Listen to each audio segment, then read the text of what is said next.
अंतर्राष्ट्रीय कूटनीति में चीजें कितनी तेजी से बदलती हैं, है ना? खासकर जब बात मिडिल ईस्ट की हो। आज हम एनडीटीवी की एक बिल्कुल ताज़ा ब्रेकिंग न्यूज़ रिपोर्ट का गहरा विश्लेषण करने वाले हैं। और सबसे खास बात यह है कि हम इस डेंस रिपोर्ट की बुनियाद को बिल्कुल बारीकी से बिना किसी पक्षपात के समझेंगे। तो चलिए देखते हैं कि इस खबर के पीछे के तथ्य आखिर क्या कहते हैं। ठीक है, तो बिना किसी देरी के सीधे मुद्दे पर आते हैं। मूल रिपोर्ट की शुरुआत होती है इस बिल्कुल साफ और बड़ी हेडलाइन से, US Iran ceasefire news life, Trump administration says war terminated before 60-day deadline.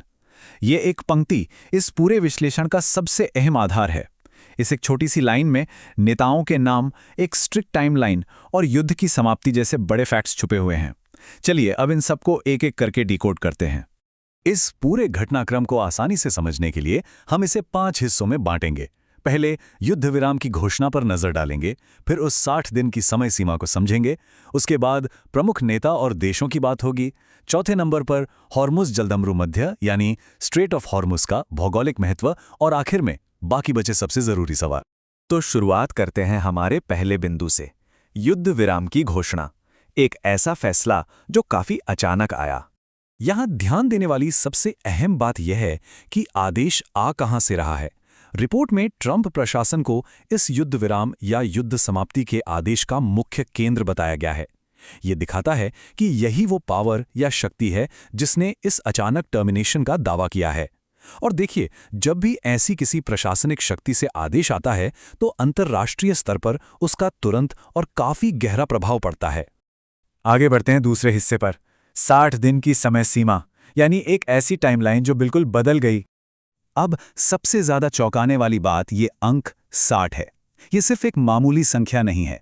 मूल हेडलाइन ने इस बात पर पूरा जोर दिया है कि एक 60 दिन की समय सीमा इस पूरे संघर्ष के नियम तय करने के लिए निर्धारित की गई थी। कूटनीति में ऐसी डेडलाइंस बहुत मायने रखती हैं, क्योंकि यही तय करती हैं कि अगली कार्यवाही कब और किस दिशा में होगी। इसे इस तरह समझते हैं, क्रम कुछ ऐसा होना था। दिन 1 पर संघर्ष शुरू होता है और ठीक दिन 60 पर इसकी निर्धारित मुद्दत खत्म होती। लेकिन यहां सबसे बड़ा झोल इस दिन X पर है।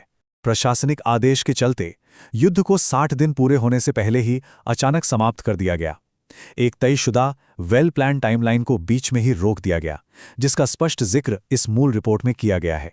चलिए अब तीसरे बिंदु की तरफ चलते हैं, प्रमुख नेता और देश, जो कि इस पूरी खबर की जियोपॉलिटिकल धुरी हैं। और यहां बिल्कुल साफ तौर पर दर्शाया गया है कि इस जटिल कूटनीति में कौन से ताकतवर देश और नेता शामिल हैं। रिपोर्ट में 3 कड़े प्रतिनिधियों को आमने सामने रखा गया है, अमेरिका से ट्रंप, इजराइल से नेतान्याहू और ईरान से खमेनेई। ये इन 3 अलग अलग कूटनीतिक शक्तियों का एक अहम चौराहा है, जिसे सोर्स डाटा ने एक ही जगह पर पेश किया है।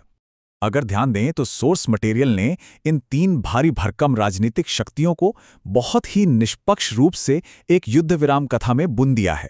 एक तरफ अमेरिका की लीड में प्रशासनिक कार्यवाही हो रही है, दूसरी तरफ नेतन्याहू के तहत इजराइल इसमें पूरी तरह शामिल है और खामेनी के नेतृत्व में ईरान का पक्ष सामने आता है। इन सभी एलिमेंट्स को स्ट्रिक्टली सोर्स के मुताबिक ही रखा गया है ताकि तस्वीर बिल्कुल संतुलित और साफ रहे। अब आते हैं चौथे बिंदु पर, हॉर्मुज़ जलदमरू मध्य, यानी इस पूरे घटनाक्रम का भौगोलिक केंद्र। आगे देखते हैं कि ये मुद्दा और गहरा कैसे होता है। देखिए, इस अचानक आई घोषणा की सच्चाई को समझने के लिए स्ट्रेट ऑफ हॉर्मुज़ नामक इस विशिष्ट जलमार्ग के महत्व को जानना काफी जरूरी है। रिपोर्ट के डेटा में सीधे तौर पर इस स्थान को अमेरिका, इजराइल, ईरान टकराव और इस युद्ध विराम का मुख्य फोकल पॉइंट बताया गया है। और हम सब जानते हैं कि जब ऐसे अहम और सेंसिटिव भौगोलिक हिस्से का नाम जुड़ता है तो उसका प्रभाव आसानी से पूरी दुनिया के व्यापार और सुरक्षा पर पड़ने लगता है। आखिर में 5वां बिंदु, बाकी बचे सवाल। समय से पहले समाप्ति का आखिर असर क्या होगा? अब एक बहुत ही लाजमी और बड़ा सवाल यहां उठता है, आखिर क्या होता है जब कोई युद्ध अचानक अपने तय समय से पहले ही समाप्त हो जाता है? एक अचानक समाप्ति आमतौर पर किसी बहुत बड़ी नई रणनीति का हिस्सा हो सकती है, जहां 60 दिन का इतना लंबा लक्ष्य रखा गया था और उसे बीच में ही रोक दिया गया। तो क्या ऐसी घोषणाएं वाकई स्थायी होती हैं या सिर्फ एक टेम्पररी ब्रेक हैं?